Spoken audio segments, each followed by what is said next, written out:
दोस्तों, परवीन हाथी में आपका स्वागत है। कैसे हो आप लोग? आई होप आप लोग अच्छे होंगे। आज हम पढ़ेंगे बायोलॉजी क्लास 12 का। चलिए शुरू करते हैं। हमारा पहला प्रश्न है कि दूध को दही में बदलने से किसकी मात्रा जो है बढ़ दूध को जो है दही में बदल देने से कौन सी विटामिन की जो मात्रा है वो बढ़ जाती है? ऑप्शन ए है विटामिन बी, और ऑप्शन बी है विटामिन ए, और ऑप्शन सी है विटामिन सी, और ऑप्शन डी विटामिन डी। दूध को जो है दही बदलने के बाद जो है विटामिन बी की मात्रा जो है वो बढ़ जाती है। दूध को दही बदलने से विटामिन बी के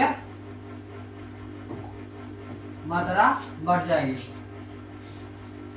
अगला प्रश्न है कि निम्नलिखित में से किस बैक्टीरिया पर कार्य करने के क्रम में अलेक्जेंडर फ्लेमिंग पेनिसिलिन की खोज की थी?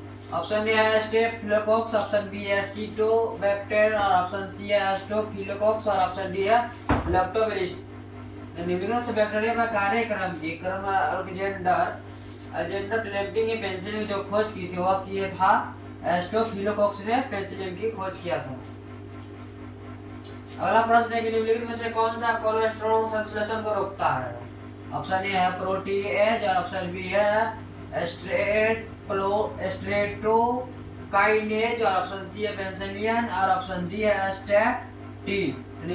निम्नलिखित में से कौन सा कोलेस्ट्रॉल संश्लेषण को रोकता है? कोलेस्ट्रॉल संश्लेषण को जो है स्टैटिन जो है कोलेस्ट्रॉल के संश्लेषण को रोकता है। तो इसका राइट आंसर हो जाएगा ऑप्शन नंबर डी। अगला प्रश्न है कि पादप कोशिका को संपूर्ण पौधा बनने की क्षमता को क्या कहते हैं? पादप जो कोशिका होते हैं वो उसे संपूर्ण पौधा बनने की क्षमता को क्या कहते हैं? ऑप्शन ए है उत्तक संवर्धन, और ऑप्शन बी है बहुसंख्यकता, और ऑप्शन डी है सी है पूर्ण सशक्ता, और ऑप्शन डी है सूक्ष्म प्रवर्धन। तो पादप कोशिका को संपूर्ण बनने पौधा की क्षमता को कहते हैं पूर्ण शासक कहते हैं। इसका राइट आंसर हो जाएगा ऑप्शन नंबर सी। अगला प्रश्न निम्नलिखित में से हिस्ट्राडेल निम्नलिखित में से जानवरों में से किसका नस्ल है? हिस्ट्राडेल जो है निम्नलिखित में से जानवरों में से किसका नस्ल है? ऑप्शन ए है गाय का, ऑप्शन बी है भैंस का, ऑप्शन सी भेड़ का, ऑप्शन डी मुर्गा का। हिस्ट्राडेल जो है वह किसका नस्ल है? वह है भेड़ का जो है हिस्ट्राडेल नस्ल है। इसका राइट आंसर हो जाएगा ऑप्शन नंबर सी। अगला प्रश्न है कि निम्न में से किस तकनीकी के प्रयोग से पीला मोजक वायरस प्रतिरोधी मूंग दाल प्राप्त किया गया था? ऑप्शन ए उत्परिवर्तन प्रजनन, ऑप्शन बी है प्रस्तुतिकरण, और ऑप्शन सी है संकरण, और ऑप्शन डी है उत्तक संवर्धन। इनमें से किस तकनीक के प्रयोग से पीला मोजक वायरस प्रतिरोधक मूंग दाल प्राप्त किया गया था? किसके द्वारा किया गया था? वो किया गया था उत्परिवर्तन प्रजनन के द्वारा किया गया था। इसका आंसर हो जाएगा ऑप्शन नंबर ए। अगला प्रश्न है कि डीएनए के खंडों का गमन एंडो की तरह इलेक्ट्रोफोरेसिस में होने का कारण डीएनए का खंडों का क्या होता है? ऑप्शन ए है शरण अवशोषित होना, और ऑप्शन बी है धन अवशोषित होना, और ऑप्शन सी है आवेशित होना, और ऑप्शन डी है दोनों तरह के अवशोषित होना था।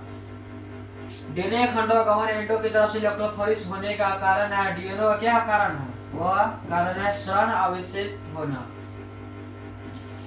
अगला प्रश्न है निम्नलिखित में से कौन सा जीवाणु के लिए कलोनकारी संवाहक जो है वह नहीं है? ऑप्शन ए जीवाणु भोजी, और ऑप्शन बी है प्लाज्मा, और ऑप्शन सी है पीबीआर 322, और ऑप्शन डी है टीडीएनए। तो जीवाणु के लिए कलोनकारी संवाहक कौन नहीं है? तो जीवाणु के कलोनकारी के संवाहक जो नहीं है वह है प्लाज्मा जो है जीवाणु के लिए कलोनकारी संवाहक जो है नहीं है। इसका राइट आंसर हो जाएगा ऑप्शन नंबर जीवाणु के कलोनकारी के संवाहक के लिए कौन नहीं है? निम्नलिखित में से जीवाणु के लिए कलोनकारी संवाहक के जो है वह पीबीआर 322 नहीं है। इसका राइट आंसर हो जाएगा ऑप्शन नंबर सी। अगला प्रश्न है कि निम्नलिखित में से किस विधि से पुनर्योग डीएनए को सीधे जंतु कोशिका के केंद्र में अंतःक्षेपित किया जाता है? ऑप्शन ए है ट्रांसफेक्शन, ऑप्शन बी है रूपांतर, ऑप्शन सी है जीनगण, और ऑप्शन डी है सूक्ष्म अंतःक्षेपण। निम्नलिखित में से किस विधि से पुनर्योग डीएनए को सीधे जंतु कोशिका से केंद्र का अंतःक्षेपण किया जाता है? वह किया जाता है सूक्ष्म अंतःक्षेपण द्वारा। विधि से पुनर्योग डीएनए को सीधे जंतु कोशिका के केंद्र में अंतःक्षेपित किया जाता है। किसके द्वारा? वह किया जाता है सूक्ष्म अंतःक्षेपण द्वारा। अगला प्रश्न है डीएनए के पृथक्करण हेतु कवक को किस एंजाइम में संशोधित करते हैं? ऑप्शन ए है लाइसोजाइम, ऑप्शन बी है सेलुलोज, और ऑप्शन डी है डीएनएज, ऑप्शन डी है काइनेज। डीएनए को पृथक्करण तो किस कवक को एंजाइम से संशोधित करते हैं, उसे करते हैं काइटिनेज से संशोधित करते हैं। इसका राइट आंसर हो जाएगा ऑप्शन नंबर डी। डीएनए को पृथक्करण तो कवक को काइटिनेज एंजाइम से संशोधित करते हैं। अगला प्रश्न है कि निम्नलिखित में से कौन पीवीआर 322 नहीं है? पीवीआर 322 नहीं है। ऑप्शन ए है प्राकृतिक उत्पत्ति, ऑप्शन बी है प्रतिबंधन स्थल, ऑप्शन सी है टीडीएनए और ऑप्शन बी है प्रतिजैविक प्रतिरोधी जीन। निम्नलिखित में से पीवीआर 322 कौन नहीं है? वो है टीडीएनए जो है पीवीआर 322 नहीं है। इसका राइट आंसर है ऑप्शन नंबर सी। अगला प्रश्न है कि यदि बाहरी जीन निवेश टेट्रासाइक्लिन प्रतिरोधी जीन में कर दिया जाए तो पूर्ण योग प्लाज्मा का क्या होगा? ऑप्शन ए एम्फिलिसिन प्रतिरोधी समाप्त हो जाएगा और ऑप्शन बी है टेट्रासाइक्लिन प्रतिरोध समाप्त हो जाएगा, ऑप्शन सी है प्रतिलिपिकरण आसान हो जाएगा और ऑप्शन डी है एम्फिसिलिन प्रतिरोध ज्यादा मजबूत हो जाएगा। तो यदि बाहरी जीन निवेश टेट्रासाइक्लिन को प्रतिरोध में जीन कर दिया जाएगा तो एम्फिसिलिन प्रतिरोधी समाप्त हो जाएगा। अगला प्रश्न है कि निम्नलिखित में से किस जीवाणु से तापस्थायी डीएनए पॉलीमेरेज प्राप्त किया जाता है? ऑप्शन ए है एग्रोबैक्टीरियम और ऑप्शन बी है थर्मस एक्ट्रोटिक्स, ऑप्शन बी है मेंट्रोबैक्टीरियम और ऑप्शन डी है कार्बोबैक्टीरियम। तो निम्नलिखित में से किस जीवाणु को तापस्थायी डीएनए को पॉलीमेरेज प्राप्त किया जाता है? वह किया जाता है थर्मस एक्ट्रोटिक्स के किया जाता है। अगला प्रश्न है निम्नलिखित में से कौन जीवाणु कीटनाशक प्रोटीन संश्लेषण को करता है? ऑप्शन बी है एग्रोबैक्टीरियम, ऑप्शन बी है बैलेस्टोरेजेंसी, ऑप्शन सी है इचेरिया कोली, ऑप्शन बी है कैरिबैक्टीरिया। तो निम्नलिखित में से जीवाणु कीटनाशक प्रोटीन संश्लेषण को कौन करता है? वह करता है बैलेस्टोरेजेंसी जो है निम्नलिखित में से जीवाणु कीटनाशक प्रोटीन को संश्लेषित करता है। इसका राइट आंसर हो जाएगा ऑप्शन नंबर बी। अगला प्रश्न है कि अल्फा 1 एंटीटिफ्लासिन का उपयोगी क्या है? ऑप्शन ए है एम्फाइसेमा के उपचार में, ऑप्शन बी है अस्थमा के उपचार में, ऑप्शन सी है कीटनाशक प्रोटीन के रूप में, ऑप्शन डी है मधुमेह के उपचार में। तो अल्फा 1 एंटीटिफ्लासिन का उपयोग क्या है? वह है एम्फाइसेमा के उपचार में 1 एंटीटिफ्लासिन का उपयोगी है। अगला प्रश्न निम्नलिखित में से किस विधि द्वारा न्यूक्लियस अम्ल का प्रवर्धक होता है? ऑप्शन ए है ट्रांसफॉर्मेशन और ऑप्शन बी है ट्रांसफेक्शन और ऑप्शन सी है पीसीआर और ऑप्शन डी है सूक्ष्म और प्रवर्धन। निम्नलिखित में से किस विधि द्वारा न्यूक्लियस अम्ल का प्रवर्धन होता है? तो न्यूक्लियस अम्ल का जो प्रवर्धन होता है वह पीसीआर के द्वारा होता है। जिसका राइट आंसर हो जाएगा ऑप्शन नंबर सी।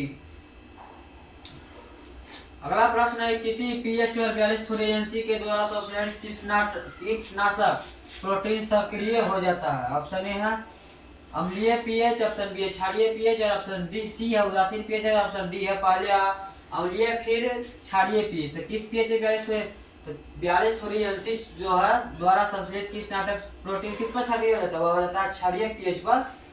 बैलेस्टोरेजेंसी के द्वारा संश्लेषित कीटनाशक प्रोटीन जो है सक्रिय हो जाता है किस पर? वह हो जाता है क्षारीय पीएच पर।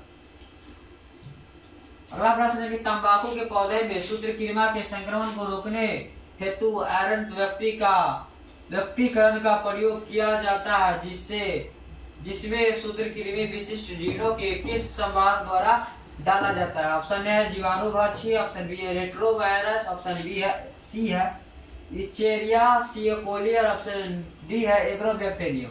तंबाकू पौधे में सूत्रकृमियों के संक्रमण को रोकने हेतु आयरन के व्यक्तिकरण प्रयोग किया जाता है जिसे सूत्रकृमियों विशिष्ट जीनों को संवाहक द्वारा किनके द्वारा डाला जाता है? वह डाला जाता है एग्रोबैक्टीरियम द्वारा डाला जाता है।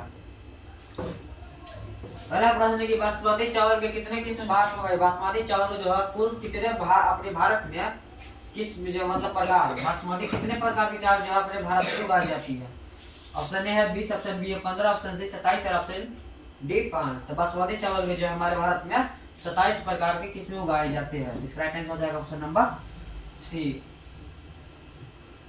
अगला प्रश्न निम्नलिखित में से कौन संगठन जीएम अनुसंधान संबंधी कार्यों को की वैधानिक एवं जीएम जीवों के सन्निवेश सुरक्षा पर निर्णय लेती है? ऑप्शन ए है विज्ञान एवं प्रौद्योगिकी विभाग, ऑप्शन बी है जैव प्रौद्योगिकी विभाग, ऑप्शन सी है जीएसी, ऑप्शन डी है भारतीय स्व कार्यालय। तो निम्नलिखित में से कौन संगठन जीएम अनुसंधान संबंधित कार्यों की वैधनिक एवं जीएमजीओ के सन्निवेश की सुरक्षा पर निर्णय लेते हैं? कौन निर्णय लेता है? वो लेता है जीएससी जो है सन्निवेश की सुरक्षा पर निर्णय लेता है। अगला प्रश्न है कि रामदेव मिश्रा का नाम किस क्षेत्र में अनुसंधान से जुड़ा हुआ है? रामदेव मिश्रा जो है उसका किस क्षेत्र में अनुसंधान से नाम जुड़ा है? ऑप्शन है पारिस्थितिकी में, ऑप्शन बी है जैव प्रौद्योगिकी में, ऑप्शन सी है हरित क्रांति में, ऑप्शन डी है आनुवंशिकी में। तो रामदेव मिश्रा का जो नाम जो है वह पारिस्थितिकी क्रांति क्षेत्र में अनुसंधान से नाम जुड़ा हुआ है। इसका राइट आंसर हो जाएगा ऑप्शन नंबर ए। अगला प्रश्न है तद्रुप प्रजननी लाल फूल वाले एवं तद्रुप प्रजननी सफेद फूल वाले एंटीरिनियम के पौधे के संकरण फलस्वरूप पीढ़ी गुलाबी फूल वाली थी, तो ये किसका उदाहरण है? ऑप्शन ए पराविता, ऑप्शन बी है सपराविता, ऑप्शन सी है अपूर्ण पराविता, ऑप्शन डी है विवारियस विशेषकों का मिश्रण। तो तद्रुप प्रजननी लाल फूल वाले एवं तद्रुप प्रजननी सफेद फूल वाले एंटीरिनियम के पौधे का संकरण फलस्वरूप पीढ़ी गुलाबी फूल वाली थी, यह किसका उदाहरण है? यह है अपूर्ण पराविता, अपूर्ण प्रभाविता का उदाहरण है। इसका राइट आंसर हो जाएगा ऑप्शन नंबर सी। अगला प्रश्न निम्नलिखित में से कौन सा कथन जो है असत्य है? ऑप्शन ए है लक्षण के निर्धारण कारक है, लक्षणों का निर्धारण कारक करते हैं, ऑप्शन बी है कारक विभक्ता होती है, ऑप्शन सी है मटर के कारकों में जोड़ा गया है जोड़ा में होता है, ऑप्शन डी है अम्लीय का आपस में सम्मिश्रण होता है। तो निम्नलिखित में से कौन सा कथन असत्य है? तो लक्षणों के निर्धारण कारक होते हैं, होते तो यह सही है। तो कारक विभक्ता नहीं होते आ रही है, मटर में कारक जोड़े में होते हैं, ये सही है। और ऑप्शन डी में का वापस में मिश्रण होता है, हाँ होता है। तो निम्नलिखित में से कौन सा कथन असत्य है? वह है कि कारक में विभक्ता होते हैं। अगला प्रश्न है स्वतंत्र अपव्यूहन के नियम के कोशिका का आधार क्या है? ऑप्शन ए है अलील का सम्मिश्रण नहीं होना, ऑप्शन बी है एक युग्म के अलील युग्म बनते समय अलग होते हैं, ऑप्शन सी है अलील प्रभाविता या अप्रभाविता हो सकते हैं, ऑप्शन डी है मेटोफेज 1 में क्रोमोसोम युग्म एक दूसरे से स्वतंत्र रूप में पठित होते हैं। तो स्वतंत्र अपव्यूहन के नियम का कोशिका का आधार क्या है? यह आधार है कि एक युग्म के अन्य युग्म बनते समय वह अलग होते हैं। अगला प्रश्न है कि वंशगति या क्रोमोसोम सिद्धांत किसने प्रतिपादित किया है? ऑप्शन ए है डडन ने, ऑप्शन ए सटनियम बवरी ने, ऑप्शन सी है मार्गर ने और ऑप्शन डी हेकिंग ने। वंशगति क्रोमोसोम का सिद्धांत है वह है वो किसने प्रतिपादित किया है? वह किया है सटन एवं बावरी ने वंश एवं गति का क्रोमोसोम सिद्धांत प्रतिपादित किया है। इसका राइट आंसर हो जाएगा ऑप्शन नंबर बी। अगला प्रश्न है कि निम्नलिखित में से कौन क्रोमोसोमी विकार जो है वह नहीं है? ऑप्शन ए है डाउन सिंड्रोम, ऑप्शन बी है क्लाइनोफेल्टर सिंड्रोम, ऑप्शन सी है टर्नर सिंड्रोम और ऑप्शन डी है हीमोफीलिया। तो निम्नलिखित में से कौन क्रोमोसोमी विकार नहीं है? क्रोमोसोमी विकार कौन नहीं है? तो वह है हीमोफीलिया जो वह क्रोमोसोमी विकार नहीं है। जिसका राइट आंसर हो जाएगा ऑप्शन नंबर डी। अगला प्रश्न है कि डीएनए का एक्स किरण विवर्तन आंकड़ा किसने दिया है? ऑप्शन ए है मॉरिस बिलिक्स एवं रोजिल्डा फ्रैंकलिन ने, ऑप्शन बी है चारा ग्राफ में, ऑप्शन सी है वाटसन एवं क्रिक ने और ऑप्शन डी है डीएनए एक्स का किरण का विवर्तन का आंकड़ा किसने दिया है? वह दिया है मॉरिस बिलिक्स एवं रोजलिंड फ्रैंकलिन ने डीएनए एक्स का विकिरण का आंकड़ा दिया हुआ है। इसका राइट आंसर हो जाएगा ऑप्शन नंबर ए। अगला प्रश्न है कि हर्ष एवं चेस का प्रयोग निष्कर्ष क्या था? हर्ष एवं चेस जो है उसका निष्कर्ष क्या था? ऑप्शन ए है जीवाणु का आनुवंशिकता पदार्थ डीएनए है और ऑप्शन बी है विषाणु का आनुवंशिक पदार्थ डीएनए है और ऑप्शन सी है जीवाणु का आनुवंशिकता पदार्थ आयरन है और ऑप्शन डी है विषाणु का आनुवंशिकता पदार्थ आयरन है। तो हर्ष एवं चेस का प्रयोग जो है वह हर्ष एवं चेस का प्रयोग का निष्कर्ष क्या था? उसका निष्कर्ष यह था कि जीवाणु का आनुवंशिकता का पदार्थ डीएनए है। इसका राइट आंसर हो जाएगा ऑप्शन नंबर ए। अगला प्रश्न है कि तापक्रम के बारे में निम्नलिखित में से कौन सा कथन असत्य है। ऑप्शन है तापक्रम सबसे महत्वपूर्ण पर्यावरणीय कारक है। ऑप्शन बी है कि तापक्रम विषुववृत्त रेखा के ध्रुव क्षेत्र की तरफ घटता है। ऑप्शन बी है सी है तापक्रम ऊंचाई बढ़ने से बढ़ता है। ऑप्शन डी है तापक्रम पहाड़ों के शिखर पर कम करता है। क्या कह रहा है कि तापक्रम के बारे में निम्नलिखित में से कौन सा कथन असत्य है, मतलब गलत है कि तापक्रम सबसे महत्वपूर्ण पर्यावरणीय कारक है। या तापक्रम सबसे महत्वपूर्ण वर्णीय पर्यावरणीय कारक यह क्या है, यह सही है। ऑप्शन बी है तापक्रम विषुववृत्त रेखा की ध्रुवीय क्षेत्र की तरफ घटता है, यह घटता है। और ऑप्शन सी है कि तापक्रम ऊंचाई बढ़ने से बढ़ता है, तो यह गलत है कि तापक्रम ऊंचाई बढ़ने से घटता है। और तापक्रम के पहाड़ों के शिखर पर कम होता है, यह सही है। तापक्रम के बारे में निम्नलिखित में से कौन सा कथन सत्य है, वह तापक्रम ऊंचाई बढ़ने से बढ़ता है। इसका राइट आंसर हो जाएगा ऑप्शन नंबर सी कि तापक्रम ऊंचाई बढ़ने से घटता है।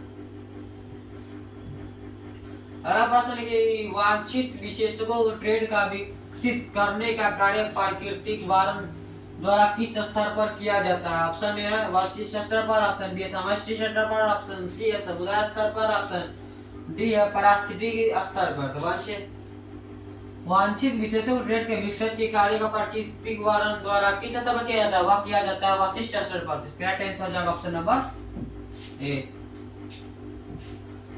अगला प्रश्न है कि मानव मस्तिष्क की आयु पिरामिड के जन्म पूर्वक जन्म श्रम एवं जन्मांतर आय वर्ग के व्यक्तियों के प्रतिशत क्रमशः घटते क्रम में हो तो प्रतिबिंब करता है कि अस्पष्ट बढ़ रहा है, घट रहा है। ऑप्शन स्थिर है और ऑप्शन डी स्थिर है। तो मानव मस्तिष्क के आयु का पिरामिड जन्म पूर्वक जन्म श्रम एवं जन्मांतर आय वर्ग के व्यक्तियों का प्रतिशत क्रम घटते क्रम में, तो यह प्रतिपादित कर रहा है कि अस्पष्ट बढ़ रहा है। जिसका राइट आंसर हो जाएगा ऑप्शन नंबर ए। अगला प्रश्न है निम्नलिखित में से कौन जीवन काल में एक बार प्रजनन करते हैं, वह कौन सा वस्तु है जो जीवन काल में सिर्फ एक ही बार विकसित करता है यानी प्रजनन करता है। ऑप्शन ए है प्रशांत महासागर सामान्य मछलियों में वास। ऑप्शन बी है स्तनपायी एवं अस्तनपायी। और ऑप्शन सी है पक्षी एवं स्तनपायी। ऑप्शन डी है लीची एवं आम। निम्नलिखित में से कौन जीवन काल में एक बार प्रजनन करता है, वह क्या कौन करता है जीवन काल में एक बार प्रजनन, वह करता है प्रशांत महासागरीय एवं मछलियों एवं बांस। इसका राइट आंसर हो जाएगा ऑप्शन नंबर डी। प्रशांत महासागरीय एवं मछलियों एवं बांस जीवन काल में एक बार प्रजनन करते हैं। और केला के पेड़ भी होगा, केला के पेड़ भी होगा। एक केला फट जाता है, उस फल देने के बाद उस फल जो काट लेते उसके बाद वो पेड़ जो है खत्म हो जाता है। तो इसे हमारा आंसर हो जाएगा निम्नलिखित में से कौन जीवन काल में एक बार प्रजनन करते हैं, वह प्रशांत महासागरीय समान मछलियों बांस एवं केला के पेड़। अगला प्रश्न है कि वार्वल की 5 निकट संबंधित जातियों के साथ शतराने का कारण क्या था। ऑप्शन ए है अस्पर्धी अपवर्गन। ऑप्शन बी है संसाधन विभाजन। ऑप्शन सी है पराजिता। ऑप्शन डी है सहभेजिता। तो वार्वल के 5 निकट संबंधित जातियों के साथ शतराने का कारण क्या था, वह था संसाधन का जो है विभाजन था। वार्वल की 5 निकट संबंधित जातियों के साथ शतराने का कारण क्या था, संसाधन का विभाजन था। अगला प्रश्न है कि निम्नलिखित में से कौन सा पौधा विषैला हृदय ग्लोव का साइड उत्पन्न करता है। ऑप्शन ए है कैक्टस। ऑप्शन बी है कोलोटोपिस। ऑप्शन सी है कॉफी पौधा। और ऑप्शन डी है तंबाकू। निम्नलिखित में से कौन सा पौधा विषैला हृदय ग्लोव साइड उत्पन्न करता है, वह करता है कोलोट्रोपिस जो है विषैला हृदय ग्लोव का साइड उत्पन्न करता है। इसका राइट आंसर हो जाएगा ऑप्शन नंबर बी। अगला प्रश्न है निम्नलिखित में से कौन सा अपघटक है। निम्नलिखित में से जो है कौन सा वह अपघटक है। ऑप्शन ए है कवक एवं सवाल। ऑप्शन बी है कवक एवं विषाणु। ऑप्शन है सी है कवक एवं जीवाणु। और ऑप्शन डी है कवक जीवाणु एवं विषाणु। तो कौन अपघटक है, तो वह कवक एवं जीवाणु जो है अपघटक है। तो निम्नलिखित में से कौन अपघटक है, वह है कवक एवं जीवाणु जो है, कवक एवं जीवाणु जो है वह है अपघटक। अगला प्रश्न निम्नलिखित में से कौन सा अपन कोड टर्मिनेशन कोडन नहीं है। ऑप्शन ए है यूएजी, ऑप्शन बी है यूजीए, ऑप्शन सी है यूजी और ऑप्शन डी है यूएए। इनमें से समापन कोडन ट्रांसमिशन कोड को नहीं है, वह एयूजी है। एयूजी जो है ट्रांसमिशन कोड नहीं है। डिस्क्राइब आंसर हो जाएगा ऑप्शन नंबर सी। अगला प्रश्न है कि अंतरण आयरन के आवेशीकरण का अर्थ जो है वह क्या है। ऑप्शन ए है सजातीय अंतरान आयरन के अमीनो का अम्ल का जुड़ना, ऑप्शन बी है अंतर आयरन का राइबोसोम से जुड़ना, और ऑप्शन सी है आयरन का अनुलेखन और ऑप्शन डी है आयरन का रूपांतर। अंतरण आयरन के अवशोषित करण का क्या अर्थ है। अंतरान आयरन का अवशोषित का अर्थ क्या है, वह है कि सजातीय अंतरान आयरन के अमीनो का अम्ल का जो है जुड़ना जो है अंतरान आयरन के अवशोषित करण का अर्थ है। अगला प्रश्न है कि निम्नलिखित में से कौन सा असंक्रामक रोग है। ऑप्शन ए है एड्स, ऑप्शन बी है मलेरिया, ऑप्शन सी है कैंसर, ऑप्शन डी है टाइफाइड। तो असंक्रामक रोग कौन है, वह कैंसर जो है असंक्रामक रोग है। इसका राइट आंसर हो जाएगा ऑप्शन नंबर सी। निम्नलिखित में से कौन सा संक्रामक रोग है, वह कैंसर। अगला प्रश्न है कि निम्नलिखित में से किस रक्त कोशिका को पीएमएनएल कहते हैं। निम्नलिखित में से किस कोशिका को पीएमएनएल कहते हैं। ऑप्शन ए है लिम्फोसाइट, ऑप्शन बी है मोनोसाइट, ऑप्शन सी है न्यूट्रोफिल, ऑप्शन डी है प्लेटस।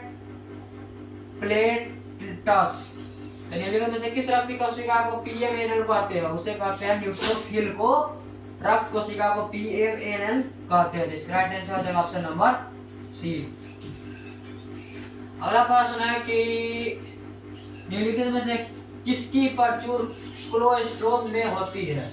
निम्नलिखित में से किसकी प्रचुरता जो है कोलेस्ट्रॉल में होती है। Option A IgA, option B IgG, option C है आईजीएम, ऑप्शन डी है आईजीडी। निम्नलिखित में से किसकी प्रचुरता कोलेस्ट्रॉल में होती है, वह होती है आईजीए की प्रचुरता जो है कोलेस्ट्रॉल में होती है।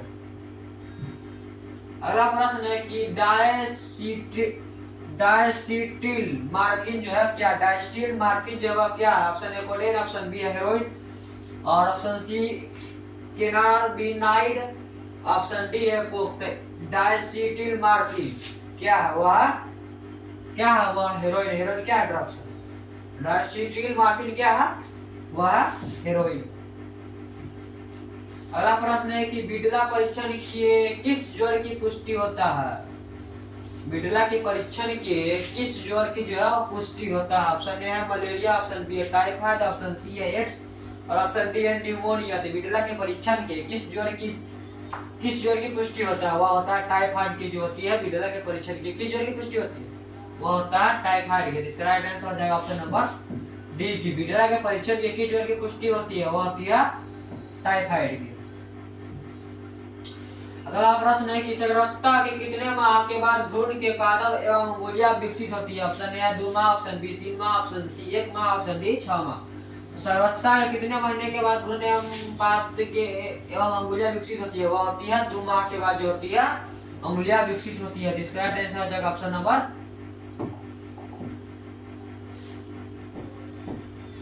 सगर्भता के कितने माह के बाद भ्रूण एवं पादप एवं अंगुलियां विकसित होती है, वह होती है 2 महीने के बाद। अगला प्रश्न है कि निम्नलिखित में से कौन सा भारी मात्रा में प्रोजेस्टेरोन स्रावित करता है। ऑप्शन ए है ग्राफिक पुटक, ऑप्शन बी है श्वेत पिंड, ऑप्शन सी है पित्त पिंड, ऑप्शन डी है प्राथमिक पुटक। तो कौन भारी मात्रा में प्रोजेस्टेरोन स्रावित करता है, वह करता है पित्त पिंड, वह भारी मात्रा में प्रोजेस्टेरोन स्रावित करता है। इसका राइट आंसर हो जाएगा ऑप्शन नंबर सी। अगला प्रश्न है कि अंडोत्सर्ग के पश्चात अंडाणु के किस कोशिका को समूह से घिरा होता है। ऑप्शन ए है प्रश्न क्या कर रहा है कि अंडोत्सर्ग के पश्चात अंडाणु को किस कोशिका का समूह से घिरा होता है। ऑप्शन ए है आर्य कीट कोरोना रेडिएटा से, ऑप्शन बी है जोना फ्लूसिडा से, ऑप्शन सी है कनिकायमय कोशिका से, ऑप्शन डी है प्रवारक स्तर थम्यूराई लेयर से। अंडोत्सर्ग के पश्चात अंडाणु किस कोशिका से समूह से घिरा रहता है, वह घिरा रहता है और ये कीट कोरोना रेडिएटा से घिरा रहता है।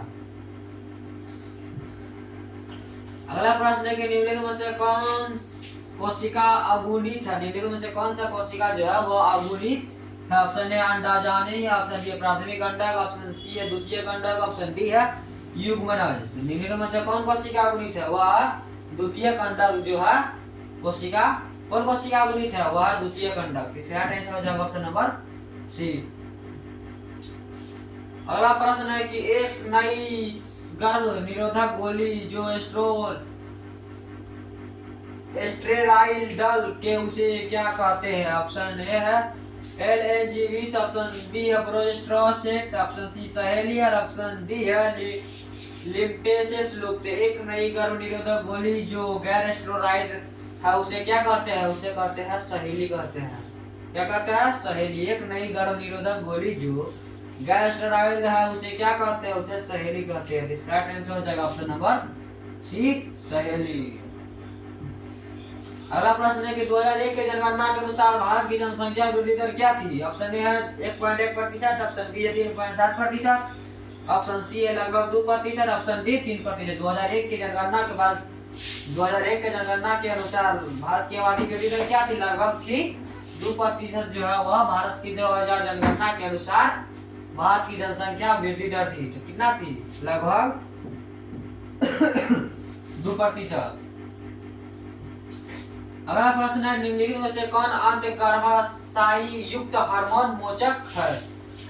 निम्नलिखित में से कौन अंतर्गर्भाशयी युक्त हार्मोन मोचक है?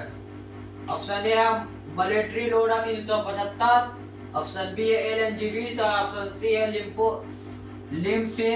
लिम्फापेस लूप, ऑप्शन डी है कॉपर टी।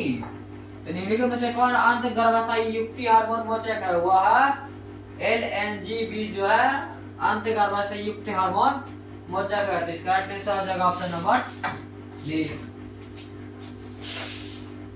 HIV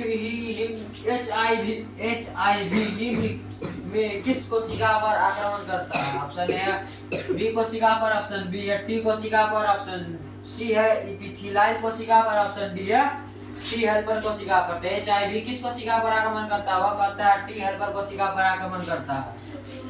इसका तो HIV किस कोशिका पर आक्रमण करता है? वह करता है टी हेल्पर कोशिका पर HIV आक्रमण करता है। अगला प्रश्न है कि जल विलीय कार्बनिक पोषक पदार्थों का मृदा के पोषक तत्वों में प्रवेश करना क्या कहलाता है? ऑप्शन ए है खंडन, ऑप्शन बी है लिछानन, ऑप्शन सी है अपचय, ऑप्शन डी है हामिफिकेशन। तो जल विलीय कार्बनिक पोषक पदार्थों का मृदा के पोषक तत्वों में प्रवेश क्या कहलाता है? वह कहलाता है निछालन। इसका आंसर हो जाएगा ऑप्शन नंबर बी। अगला प्रश्न है कि रॉबर्ट के अनुसार वैश्विक जातियों का विविधता कितनी है? Option A 7 million, option B 1.5 million, option B है 20 से 25 मिलियन, ऑप्शन डी है 2 मिलियन। तो रॉबर्ट के अनुसार वैश्विक जातियों का विविधता कितनी है? वह 7 मिलियन जो है रॉबर्ट में के अनुसार वैश्विक जातियों का विविधता कितनी है? वह 7 मिलियन। इसका आंसर हो जाएगा ऑप्शन नंबर ए। अगला प्रश्न है कि भारत की जैव विविधता के विश्व में कुल जैव विविधता कितना प्रतिशत है? वह ऑप्शन है 2.4%, ऑप्शन बी 8.1%, ऑप्शन सी है 5%, ऑप्शन डी 9%। भारत के जैव विविधता की विश्व में कुल जैव विविधता का कितना प्रतिशत है? 8.1% है। इसका आंसर हो जाएगा ऑप्शन नंबर बी कि भारत की जैव विविधता का विश्व में कुल जैव विविधता का कितना प्रतिशत है? 8.1% है। अगला प्रश्न है कि विक्टोरिया झील के सीजनल मछलियों के 200 से अधिक जातियों का विलोपन होने का कारण क्या है? ऑप्शन ए सह विलुप्तता, ऑप्शन बी विदेशी जातियों का आक्रमण, ऑप्शन सी अतिदोहन और ऑप्शन डी है आवासीय क्षति। तो विक्टोरिया झील के सीजनल मछली 200 से अधिक जातियों का विलोपन होने का कारण क्या है? 200 से अधिक जातियों का विलोपन होने का कारण क्या है? कि विदेशी जातियों का आक्रमण जो होना है वह 200 से अधिक जातियों का विलोपन का कारण क्या है? कि विदेशी जातियों का जो है आक्रमण हुआ है। विक्टोरिया झील के सीजनल मछलियों के 200 से अधिक जातियों का विलोपन होने का कारण क्या है? वह विदेशी जातियों का आक्रमण। इसका राइट आंसर हो जाएगा ऑप्शन नंबर बी। अगला प्रश्न है कि निम्नलिखित में से निम्नलिखित में से कौन विश्वव्यापी उष्णता का कारण जो है नहीं है? निम्नलिखित में से कौन विश्वव्यापी उष्णता का जो कारण है वह नहीं है? ऑप्शन ए जीवाश्म ईंधन का प्रयोग, ऑप्शन बी है वनोन्मूलन, ऑप्शन सी है जनसंख्या विस्फोटन, ऑप्शन डी है ऊर्जा का प्रयोग दक्षता की उन्नति। निम्नलिखित में से कौन विश्वव्यापी उष्णता का कारण नहीं है? वह ऊर्जा का प्रयोग और दक्षता के उन्नति जो है विश्वव्यापी उष्णता का कारण नहीं है। अगला प्रश्न है निम्नलिखित में से कौन सा कथन जैव खेती के बारे में सत्य है? ऑप्शन ए यह चक्रीय है, ऑप्शन बी है शून्य अपशिष्ट उत्पन्न होता है, ऑप्शन सी है संसाधन का अधिकतम उपयोग, और ऑप्शन डी है रासायनिक उर्वरकों का प्रयोग। तो क्या कहा है कि निम्नलिखित में से कौन सा कथन जैविक खेत के बारे में सत्य है? यह चक्रीय, यह सही है, यह शून्य अपशिष्ट उत्पन्न करता है, यह भी सही है, और संसाधन का अधिकतम उपयोग करता है, यह भी सही है, और यह है डी कि रासायनिक उर्वरकों का प्रयोग। तो यह गलत हो जाएगा। तो निम्नलिखित में से कौन सा कथन जैव खेती के बारे में कह सकते हैं? वह रासायनिक उर्वरकों का प्रयोग जो होता है वह जैव खेती में नहीं होता है, इसलिए इसका आंसर हो जाएगा ऑप्शन नंबर डी कि रासायनिक उर्वरकों का प्रयोग जैव खेती के बारे में असत्य है। अगला प्रश्न है कि निम्नलिखित में से कौन सा कथन डीएनए प्रकृति के बारे में सत्य है? ऑप्शन ए है डीएनए का अर्थासंरक्षी प्रकृति होती है, ऑप्शन बी है डीएनए के प्रकृति का प्रमुख एंजाइम डीएनए पॉलीमरेज है, ऑप्शन सी है प्रकृति में किसी भी गलती के परिणाम से उत्पन्न नहीं होता है, ऑप्शन डी डीएनए के दोनों लड़कियों का प्रतिकृति सतत होता है। तो इनमें से कौन सा कथन डीएनए के प्रकृति के बारे में सत्य है? वह प्रकृति में किसी भी गलती के परिणाम स्वरूप उत्परिवर्तित होता है। इनमें से कौन सा कथन डीएनए के प्रकृति के बारे में सत्य है? वह कि प्रकृति में किसी भी गलती के परिणाम स्वरूप उत्पन्न होता है या उत्परिवर्तन होता है। अगला प्रश्न है कि निम्नलिखित में से कौन एंजाइम राइबोसोमल आयरन के उल्लेखन हेतु उत्तरदायी है? ऑप्शन ए है iron polymerase, option B iron polymerase 1 और आयरन पॉलीमरेज 2, ऑप्शन डी है आयरन पॉलीमरेज 3 मतलब 3। तो निम्नलिखित में से कौन एंजाइम राइबोसोम आयरन के उल्लेखन हेतु उत्तरदायी है? वह है आयरन पॉलीमरेज 1। अगला प्रश्न है कुछ अमीनो अम्ल का कूट लेखन एक से अधिक प्रकूट द्वारा होता है, ऐसे कूट को क्या कहते हैं? ऑप्शन ए असंदिग्ध, ऑप्शन बी है अपहासित, और ऑप्शन सी है सार्वभौमिक, ऑप्शन सी है विशिष्ट। कुछ अमीनो अम्ल का कूट लेखन एक से अधिक प्रकूट द्वारा होता है, ऐसे कूट को क्या कहते हैं? ऐसे कूट को अपहासित कूट कहते हैं। इसका आंसर हो जाएगा ऑप्शन नंबर बी। अगला प्रश्न है कि लैक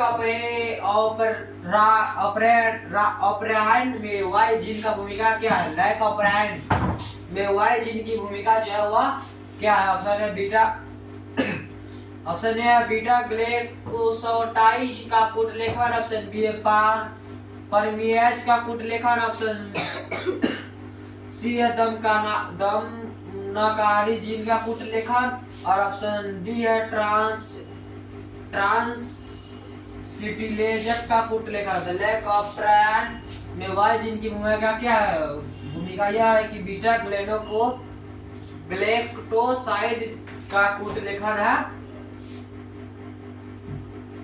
अगला प्रश्न है कि पूरा जीवी परमाणु किस अध्ययन पर आधारित? पूरा जीवी परमाणु जो है किस अध्ययन पर आधारित है? ऑप्शन है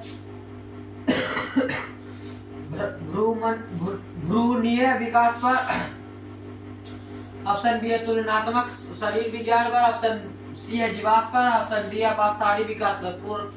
पूरा जीवी परमाणु किसके आधार पर आधारित है? वह जीवाश्म पर है। पूरा जीवी परमाणु किसके आधार पर आधारित है? वह जीवाश्म के अध्ययन पर आधारित है। अगला प्रश्न है कि तुल्य रूप संरचना क्या दर्शाती? तुल्य रूप संरचना जो है क्या दर्शाती है? ऑप्शन ए शारीरिक विकास, ऑप्शन बी है शारीरिक विकास, और ऑप्शन सी है समांतर विकास, और ऑप्शन डी है स्लाटेन विकास। तो तुल्य रूप संरचना क्या दर्शाती है? तुल्य रूप संरचना जो है वह अभिसारी विकास को दर्शाती है। अगला प्रश्न ऐतिहासिक गुफा चित्र की रचना कब हुई? ऑप्शन ए 18,000 वर्ष पूर्व, ऑप्शन बी है 10,000 वर्ष पूर्व, ऑप्शन सी है 75,000 वर्ष पूर्व, ऑप्शन डी है 40,000 वर्ष पूर्व। तो प्रागैतिहासिक चित्र गुफा के चित्र की रचना जो है कब हुआ था? वह हुआ था 18,000 वर्ष पूर्व हुआ था। प्रागैतिहासिक गुफा चित्र की रचना कब हुई थी? वो हुई थी 18,000 वर्ष पूर्व हुआ था। अगला प्रश्न है निम्नलिखित में से कौन पौधा कायिकी प्रसार के लिए उत्तरदायी है? ऑप्शन ए है भूस्थायिका, ऑप्शन बी है शकलकंद, ऑप्शन सी है परकंदर, ऑप्शन डी है मुकुल जैमयुत। निम्नलिखित में से कौन पौधा कायिकी प्रसार के लिए उत्तरदायी है? तो वह मुकुलन का जो पौधा है वह निम्नलिखित में से पौधे कायिकी प्रसार के लिए उत्तरदायी है। तो इसका राइट आंसर हो जाएगा ऑप्शन नंबर डी। अगला प्रश्न है निम्नलिखित में से कौन सा कथन सत्य है? ऑप्शन ए मार्कनेसिया के मदर थैलस में एंथेरिडिया रहते हैं, ऑप्शन बी है काराओवैलिस श्रेयी है, ऑप्शन सी है द्विगुणित अर्धसंतति विभाजन युग्म बनते हैं, ऑप्शन डी है क्लेमाइडोमोनस के अलैंगिक चल बीजाणु बनते हैं। तो निम्नलिखित में से कौन सा कथन सत्य है? वह है कि मार्कनेसिया के मदर थैलस में एंथेरिडियो फोर पर एंथेरिडिया रहते हैं। अगला प्रश्न है निम्नलिखित में से किस पौधे को कंकाल का आतंक कहा जाता है? ऑप्शन ए जलकुंभी, ऑप्शन बी बांस, ऑप्शन सी लैंटरा और ऑप्शन डी है पैराथेनियम। तो निम्नलिखित में से किस पौधे को बंगाल का आतंक कहा जाता है? बंगाल को आतंक कहा जाता है जलकुंभी को बंगाल का आतंक कहा जाता है। निम्नलिखित में से किस पौधे को बंगाल का आतंक कहा जाता है? उसे कहा जाता है जलकुंभी को बंगाल का पौधे का आतंक कहा जाता है। अगला प्रश्न है निम्नलिखित में से कौन सा लघु बीजाणु का हिस्सा जो वह नहीं है? ऑप्शन ए अंतस्थायिसियम, option B tapetum, option C है बाहर त्वच और ऑप्शन डी है बीजांड द्वारा। तो निम्नलिखित में से कौन लघु बीजाणु का हिस्सा नहीं है? वह बीजांड द्वारा जो है लघु बीजाणु का हिस्सा नहीं है। अगला प्रश्न है कि आवृतबीजी पौधे के निम्न में से किस कोशिका के विभाजन के पश्चात दो नर युग्म बनते हैं? ऑप्शन ए कायिकी कोशिका, ऑप्शन बी है जनन कोशिका और ऑप्शन सी है लघु बीजाणु मातृ कोशिका, ऑप्शन सी है लघु बीजाणु। तो आवृतबीजी पौधे को निम्नलिखित में से किस कोशिका को विभाजन के पश्चात दो नर युग्म बनते हैं? वो बनते हैं जनन कोशिका के बाद बनता है। इसका राइट आंसर हो जाएगा ऑप्शन नंबर बी। अगला प्रश्न है कि निम्नलिखित में से कौन अंड समुच्चय से नहीं जुड़ा हुआ है? ऑप्शन ए है सहायक कोशिका, ऑप्शन बी है अंड और ऑप्शन सी है प्रतिव्यासांत कोशिका, ऑप्शन डी है परतु तंतु रूप समुच्चय। निम्नलिखित में से अंड समुच्चय से कौन नहीं जुड़ा हुआ? प्रतिव्यासांत कोशिका जो है अंड समुच्चय से नहीं जुड़ा हुआ है। अगला प्रश्न है कि घास के बीज के प्रसलक को क्या कहते हैं? ऑप्शन ए भ्रूणपोष, ऑप्शन बी है बीज पत्र, ऑप्शन डी है बीज आवरण और ऑप्शन डी है भ्रूणीय अक्ष। घास के बीज के प्रसलक को क्या कहते हैं? उसे कहते हैं बीज पत्र कहते हैं। घास के बीज के प्रसलक को क्या कहते हैं? उसे कहते हैं बीज पत्र। राइट आंसर हो जाएगा ऑप्शन नंबर बी कि घास के बीज पत्र के प्रसलकों को बीज पत्र कहते हैं। वीडियो अच्छा लगा हो तो लाइक सब्सक्राइब शेयर जरूर कीजिएगा। धन्यवाद।